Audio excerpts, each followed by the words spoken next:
Hi and welcome back to the Quarry Garden, and today I'm down in the woodland in the quarry and I'm going to add some plants.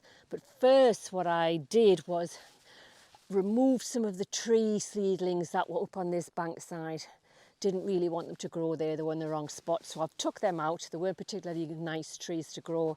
So I've removed them and I've got a pile of waste at the bottom there to go onto the dead hedge, but I'll do that at the end. But this section here along the path, I started to plant this up I think it was this time last year, with daffodil bulbs and a few tiarellas and some snowdrops. And during this year, I've been adding some hellebores, all different colours, not particularly any named variety. They're just seedlings that I dug up out of my own garden, planted them up, or potted them up rather, last spring, and then in the summer I brought them down here and they're growing really well, so I'm really pleased with it. Same with the primulas that I potted up in the spring, they've grown really well too, and I can only think it's because we've had so much rain in the last 3 months. The tiarellas looking a little bit worse for wear, but that's because they've just started to come into their growing season, so they'll be okay by the time we get to spring. Some of the primulas have actually started to flower. This one here has got a very pretty white flower on it. The only bit of brightness along this border this time of year. But today what I've got to add is more tiarellas, more primulas and more hellebores. And these primulas that I split off one of my other plants in the top quarry garden, they've done really well and they've been down here in pots all summer. Never watered them once. Obviously they've been getting a lot of rainwater into the pots and they've survived because I've totally neglected them. Anyhow, I'm going to add them to this section, which is where I stopped in the summer. So I need to carry on down. I've got quite a few plants to put in. But I did get a couple of bargain buys from the garden centre, and this is another tiarella, sugar and spice. These were half price.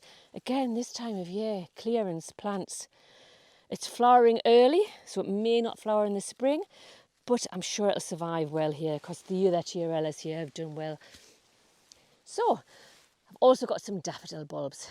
So let me plant everything and I'll show you it all at the end.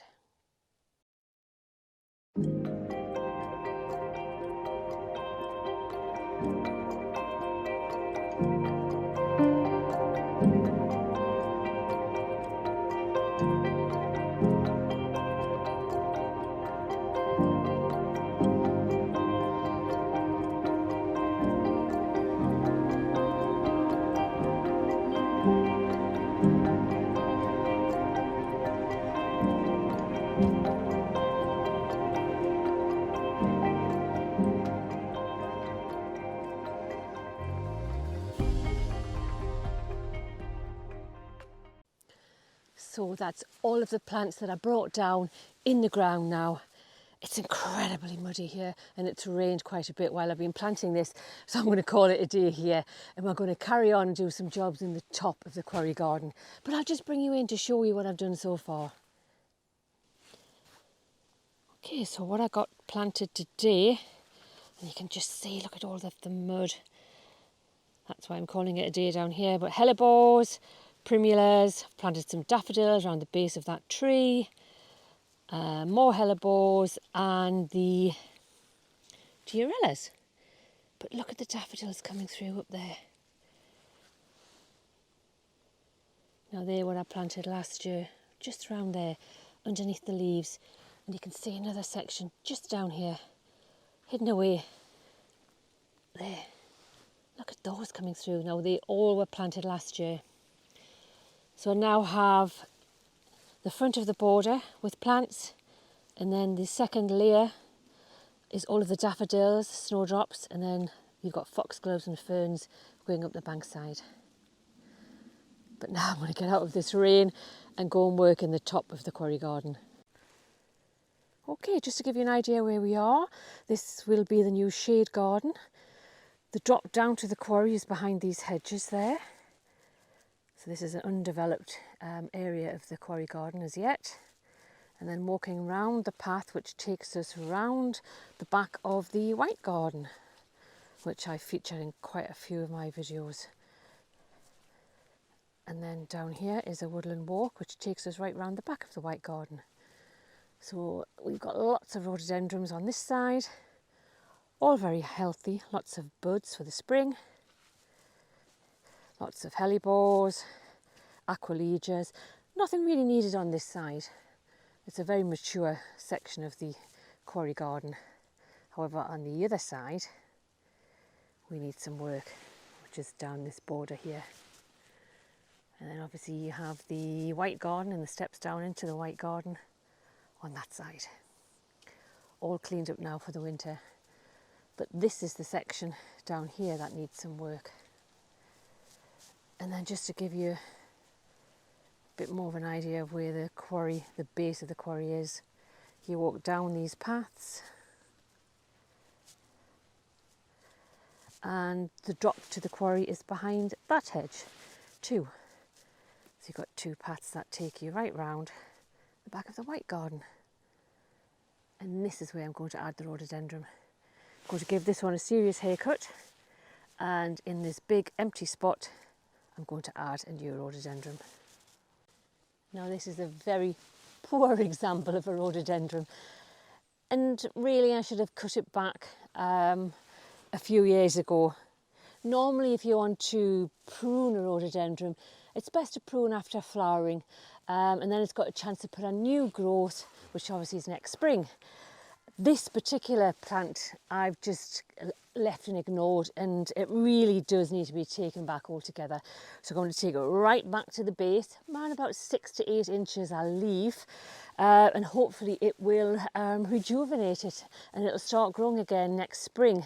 It'll be dormant now, it's not actually doing anything this time of year. I think it should be okay. If it fails miserably, I will dig it out in the spring if it doesn't grow back. So, as I said, I'm going to take it down about 6 to 8 inches, so it'll be quite severe.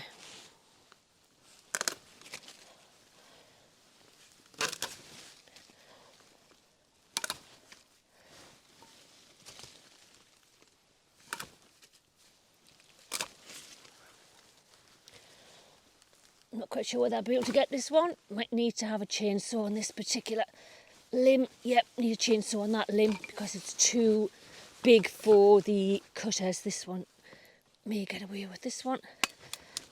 Yep. So, just got the very big limb left now. And what I'll do is I'll get the small chainsaw out and I'll cut that off. And then I'll keep an eye on it for the next year and see if it grows back. If it doesn't, next summertime it'll come out. If it grows, it grows.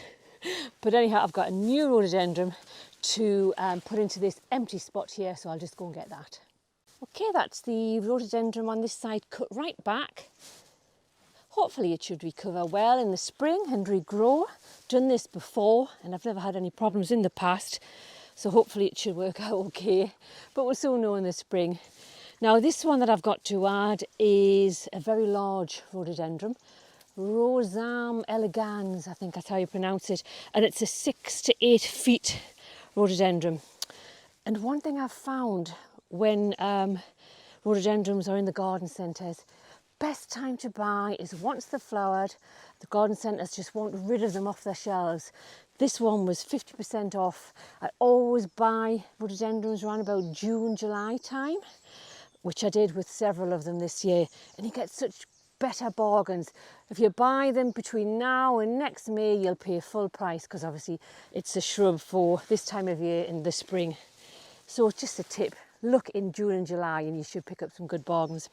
Anyhow, one thing to note when you're planting a rhododendron, they do not like to be planted deep. They like to be the root ball likes to be a few centimetres above the surface. They don't like deep planting.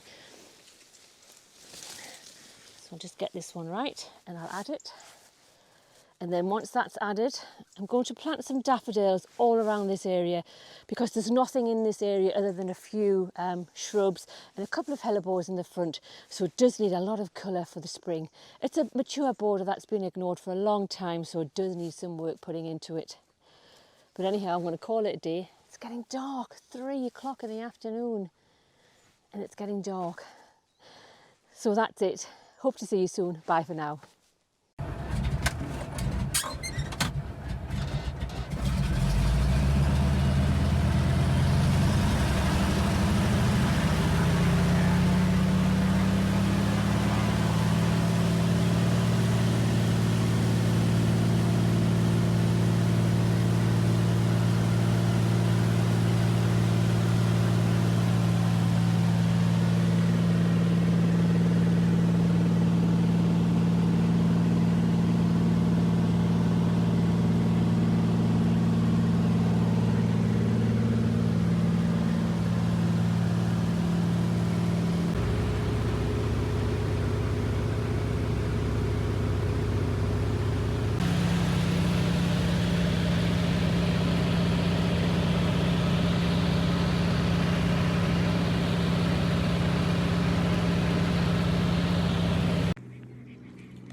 course, this will probably be all mixed.